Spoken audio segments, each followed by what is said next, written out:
After all, their army has been decimated, which means they have no effective means to retaliate or defend themselves. To the public, it will be known that Hume pleaded for Falmouth, which is why they got off easily during the attack. Although, they will still receive backlash for being the cause of the attack in the first place, it won't matter much when people find out that I'm in support of Hume becoming the next king, which will automatically mean that Falmouth will be under my protection. Once I explained this to everyone, they readily agreed. I'm thankful to Rimuru-sama for showing Falmouth mercy.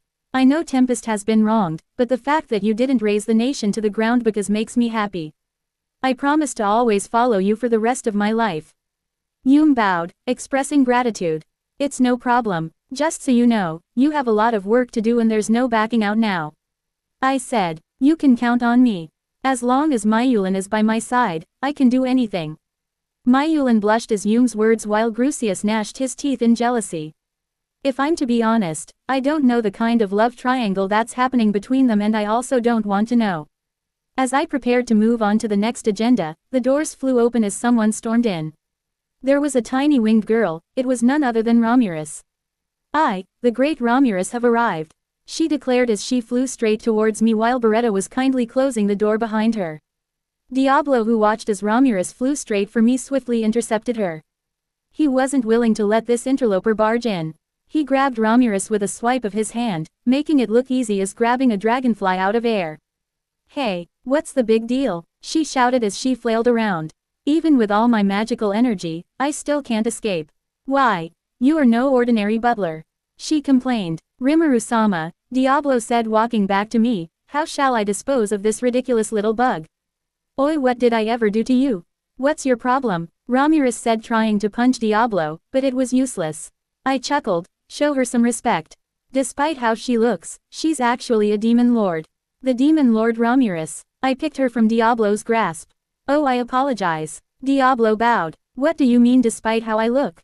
I'll have you know that I am feared as the strongest out of all the demon lords. Ramirus flashed everyone the most arrogant smile, oblivious to how non-threatening she looks. Some of the audience were surprised, with some giving comment like, her. A demon lord? What are you doing here, Ramirus?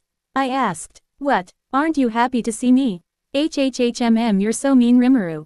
Anyways, I came to see you when I found out that you actually called for a Walpurgis. I mean, it's been so long since you attended one, talk less of you actually convening one. It means something must have happened. Oh, that's actually smart of you. I snickered. Of course, Ramirus puffed out her non-existent chest. I am the great Ramirus after all. I deadpanned at her childish behavior. To think the regal and powerful spirit queen degenerated into this pipsqueak. I turned to Beretta, who had the job of looking after her. I sympathized with him. Looking after Ramirus is no easy job. Congratulations on your evolution, Rimuru-sama. He bowed. Allow me to thank you for letting me share in the benefits of said evolution. Thanks to you, I have evolved from an arch doll to a chaos doll. Apart from that, Beretta had acquired the unique skill Reverser, which allowed the user to obtain two diametrically opposed essence at once, in Beretta's case, aspects of both demonic and angelic power. His evolution had also imparted elements of both the holy and demonic force into him. This gives him the ability to handle holy attacks, something that was his weakness. In any case, I'm glad you're still doing well. Keep on looking after Ramirus for me. As you wish, my lord. Oi Rimuru, aren't you going to tell me why you organized a Walpurgis? Come on, tell me. I decided to explain everything to Ramirus, not leaving any point aside. By the time I was done with my narration, Ramirus's jaw was on the floor. Oh shit, Clayman messed up big time. Pissing you off was a big mistake he'll have to pay for with his life. Everyone else in the nodded in agreement. Ha ha ha ha ha ha, I'm glad you understand. We're currently having a meeting, so go sit somewhere quietly, I said to the little pixie, signaling Shuna to bring snacks and drinks for her. I returned to the meeting. By the way, Shion, how is the interrogation going? I asked as I turned to my first secretary. It went well, Rimuru-sama. I got them to speak easily, Shion confidently said. The looks on Yum and Myulan faces tells me that something definitely happened, but I'm not gonna ask. First, Ed Knight. Ed, do you mean Ed Maris? Yes. King Ed Maris had apparently made contact with a merchant. This merchant brought silk goods and such from our country into his, which piqued the king's greed. Shion explained. He feared that the primary source of goods in circulation would shift from Falmouth to here, which seems to have led to this incident. Do we know who the merchant is? I asked. Unfortunately, we do not. I'm sorry. Okay. So, anyone connected to the Western Holy Church? I asked to know who sent the church's knights along with the Falmouth army. I know for a fact that Luminous wouldn't be dumb enough to carry out any violent actions in this forest, due to Veldora's presence. Yes, I found out who the mastermind was. His name is Nicholspoon. According to what Archbishop Reheim told us, the ringleader is Cardinal Nicolaus Spertus. Myulin hurriedly corrected Xian's blunder. So much for my first secretary. The cardinal plans to subjugate this nation as one hostile to their god. Myulin explained. Exactly. That's what he said. Xian said. Okay, who's the third person? I remember leaving him for Diablo to captured. He was a weakling who will cause no problems. Diablo said as a matter of fact. Though he did seem to be relatively skilled with magic for a human. That man who was seized by terror. His name is Raman. It's Raisin. That's the prisoner's name. Myulin clarified. He's the man known as the Guardian of Falmouth and the Wise Majin. Albus of the Beastketeers said. He's the man who has mastered magic. Sufia added. But he was a young man. That's right, he was one of the people who attacked the town. He's not the magic user they all say he is. Less than notice. The individual must have used a soul magic ritual that allows one to possess another's body. Greater than. I see. That explains it. I thought. Okay then. Yum will be taking Edmaris, Reheim and Raisin back home to get our plan rolling. Yum nodded back, determination evident in his eyes. Sui. I called out. Hi. Sui stood. Before he began he report. Clayman's army numbers about 30,000. They are currently organizing within Demon Lord Milam's territory. The army is not being led by Clayman himself. He said, showing us a live feed of the army's movement using thought communication. The one in the army with the most magicals is T. That is the middle finger, Yamza. The strongest of Clayman's subordinates are known as the Five Fingers and Yamza is part of them. Middle finger, Yamza, index finger, Adalman, thumb, nine head, pinky finger, Peron, and I was the ring finger. Myulin explained, looking regretful. Yamza received a magic sword with hidden ice powers from Clayman. He's known as the magic swordsman of ice. Weaklings. I couldn't help but mutter. But something did bother me. Clayman knows that Urizania's warrior brigade is here in our city, and there's no way he would casually start a war in the forest because of Veldora, so what is the army for? I muttered. Less than notice. It is likely that Clayman's goal is to awaken as a true demon lord using the refugees in Urizania. Greater than. Could it be he's planning on taking over Urizania? With the Beastketeers here, he has the perfect opportunity to overrun the animal kingdom. Benimaru's conjecture was close to the real reason. Tisk. The Beastketeers were fuming. I see. This is very interesting. I chuckled. Clayman's army will likely reach Urizania within 2 days. So A reported. Damn it. We can't make it back here in time. Sulfia cursed. Worry not. Urizania and Tempest are allies. Therefore, you can count on me to help. I said to calm the Beastketeers. Albus, understanding the significance of my words, immediately bowed respectfully. We owe you a great debt, Lord Rimuru. Your generosity will not be forgotten. I could sense relief in her voice as she spoke. Thank you, Lord Rimuru. Sulfia and Phobio bowed as well. Benimaru, everything is in your hands now. Hi, Rimuru-sama, Rimuru's Pav. It was now the end of the day. I had just wrapped up the meeting to discuss the management and future of Falmouth and Gistov. Pretty soon we would head out in defense of the Beast Kingdom.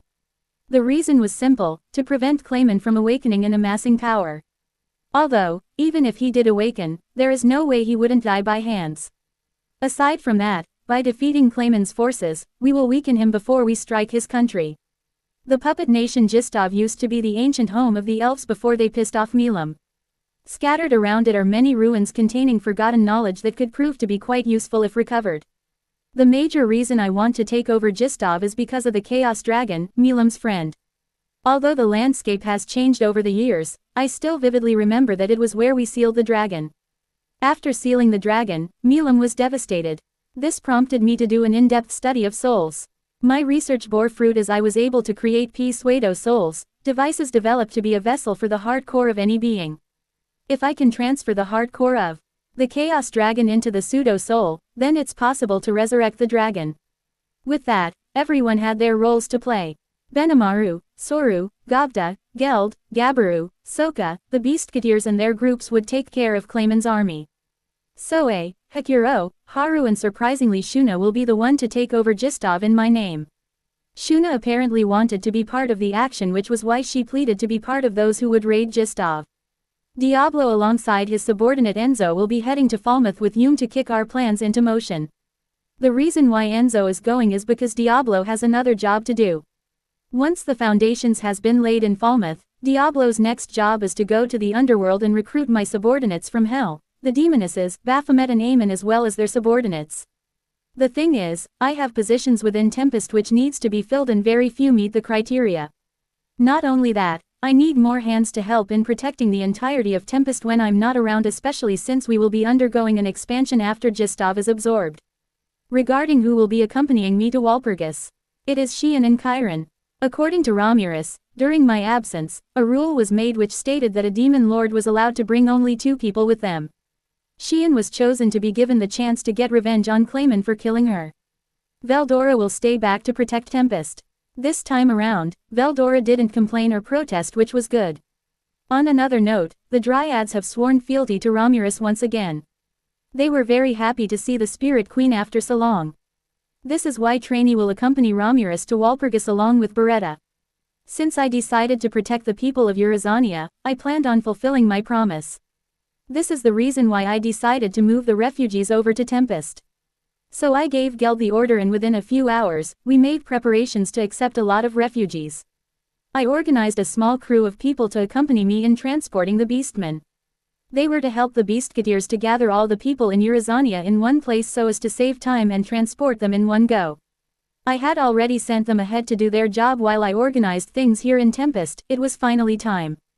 Transporting towards the location previously decided, I saw a gigantic crowd of people standing in wait.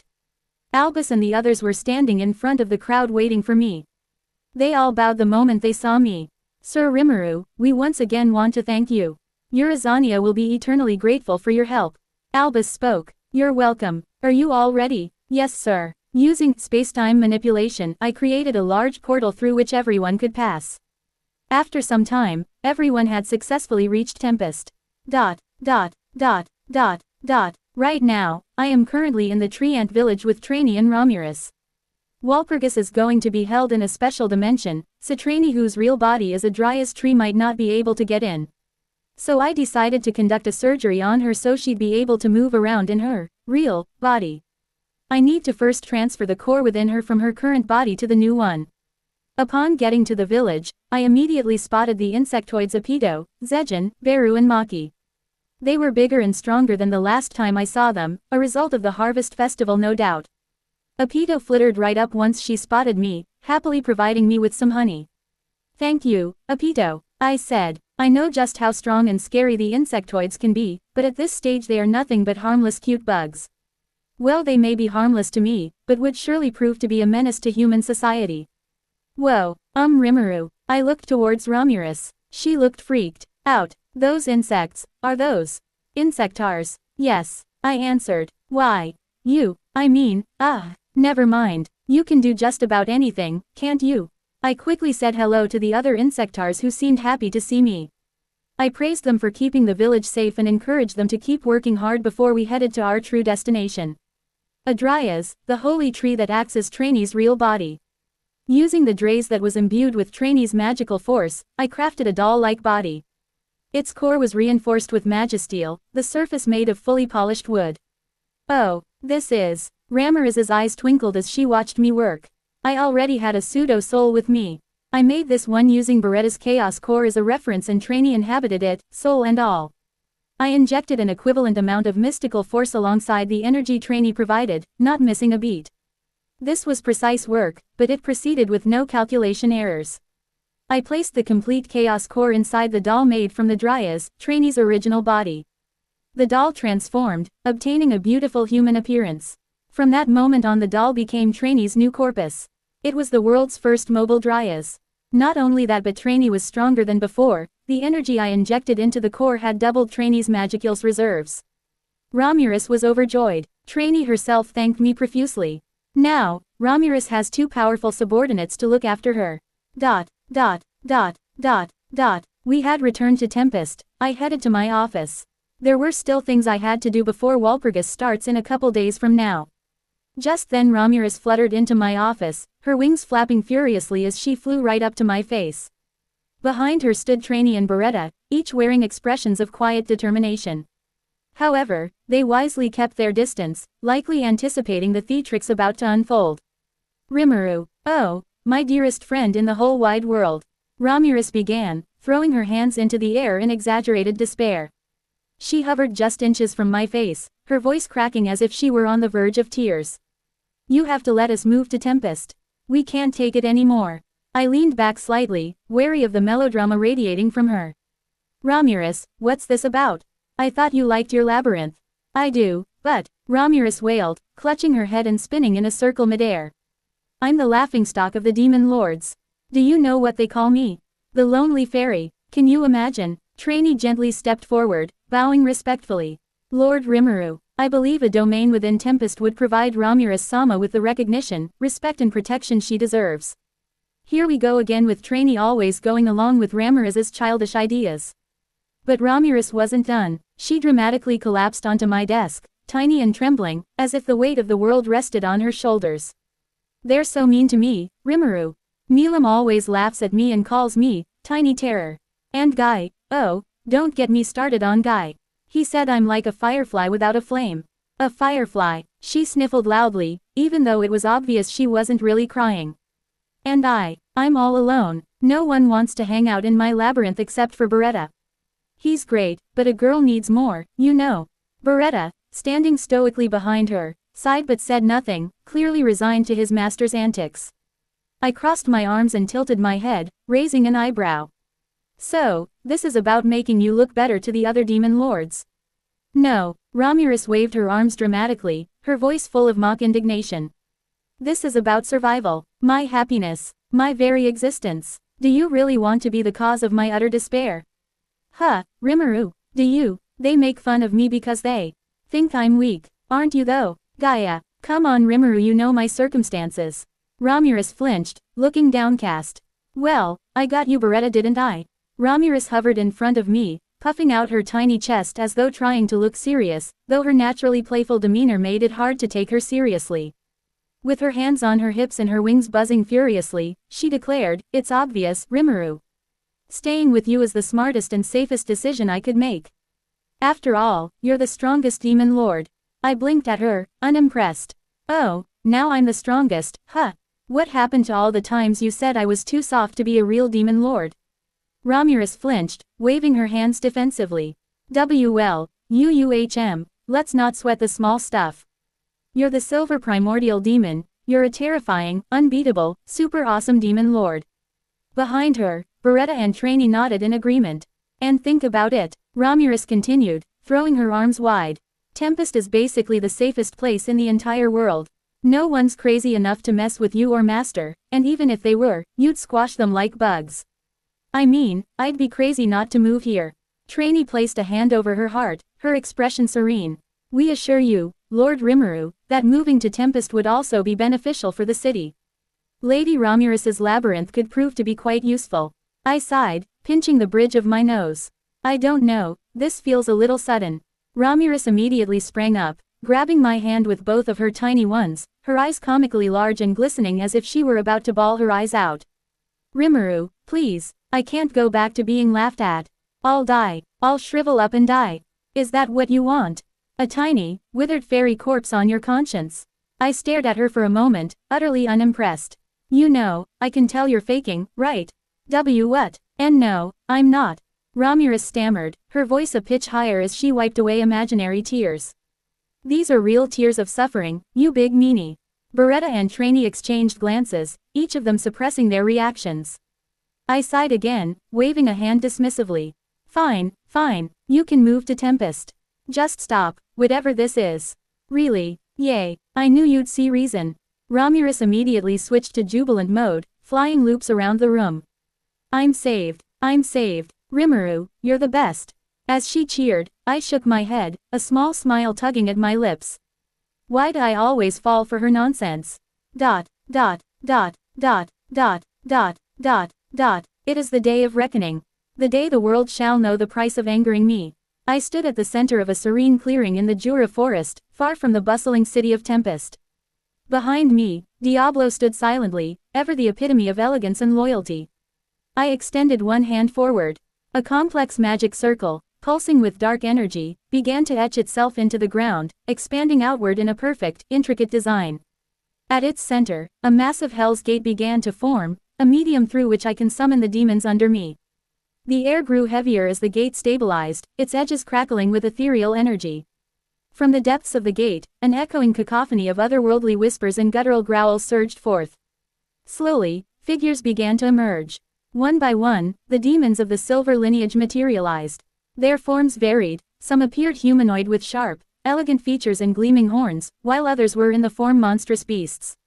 As the last of the demons stepped through the portal, they collectively knelt before their master, me, their movements fluid and reverent. The forest fell silent, save for the crackling energy of the Hell's Gate, which closed with a thunderous roar. In total, there were about 1,000 demons in front of me, each one eager to carry out my orders. Majority of them were greater demons while the rest are a mix of archdemons and lesser demons. A sufficient force to throw the world into chaos. After all, I'm not trying to destroy it. The first to appear in response to my call were Eamon and Baphomet. They knelt ahead of the others, their auras more prominent than the last time I saw them. Less than the demons you named took part in receiving gifts during your harvest festival. The individuals Eamon and Baphomet are now demon peers. Greater than, that must mean the demon girls got a boost in power. I wonder how stronger they've gotten. Well, I'll find out soon.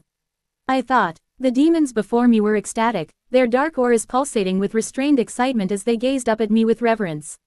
My lord, Eamon spoke, his deep, resonant voice filled with gratitude as he bowed his head. To serve you is our greatest honor. The power you have bestowed upon us is beyond anything we could have imagined. I vow to wield it in your name and bring your will to fruition. Baphomet chimed in with equal fervor. We are eternally grateful for your blessings and your guidance. Your evolution is nothing short of divine. It is only fitting that we, your loyal servants, grow stronger to match your greatness. We are forever at your service. I nodded, before I spoke, my tone calm and commanding. Your loyalty and gratitude are noted. Now, I have a task for you and your brethren. I gestured toward the 1,000-strong demons gathered behind Eamon and Baphomet, their dark, restless forms shimmering with excitement. You, I said, my voice carrying an edge that made the air itself tremble, shall spread chaos, death, and destruction across the world. Do as you please, but heed my command. The nations of Dworgen and Blumend are to be spared. Falmouth will suffer less than the others, for I have plans to take over the nation. This operation shall persist for 2 days and 2 nights only. Do you understand? The assembled demons bowed their heads in, their eyes glowing with wicked delight. Yes, my lord, they cried in unison, their voices a chorus of bloodlust and ecstasy. Without hesitation, they leapt into the air, their forms streaking across the sky as they flew out of the forest, eager to carry out my will. I turned my attention back to Eamon and Baphomet. As for you two, I said, my gaze sharp and commanding, return to hell. Gather the strongest demons of the silver lineage under your banners and wait for Diablo's arrival. When he comes, you will assist him in assembling the forces I will need. Both Eamon and Baphomet bowed deeply, their expressions resolute. As you command, my lord, Eamon replied, his voice brimming with determination. The silver lineage will be ready to serve you. We will not disappoint you, Baphomet added, his eyes gleaming with unwavering loyalty. With that, the 2 demons vanished in a swirl of dark energy, their mission clear. I then turned to Diablo, who stood patiently behind me, his crimson eyes alight with anticipation. Once you're done transferring power to Hume and establishing him as the new king of Falmouth, head to hell. Gather the rest of our forces, especially the demonesses and their subordinates. Diablo bowed deeply, his smirk widening. Of course, my lord. How many shall I recruit?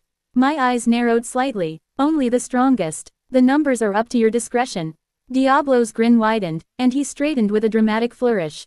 Understood. Rest assured, my choices will be nothing short of perfection. With his orders issued, I stood silently, watching as my subordinates carried out my will.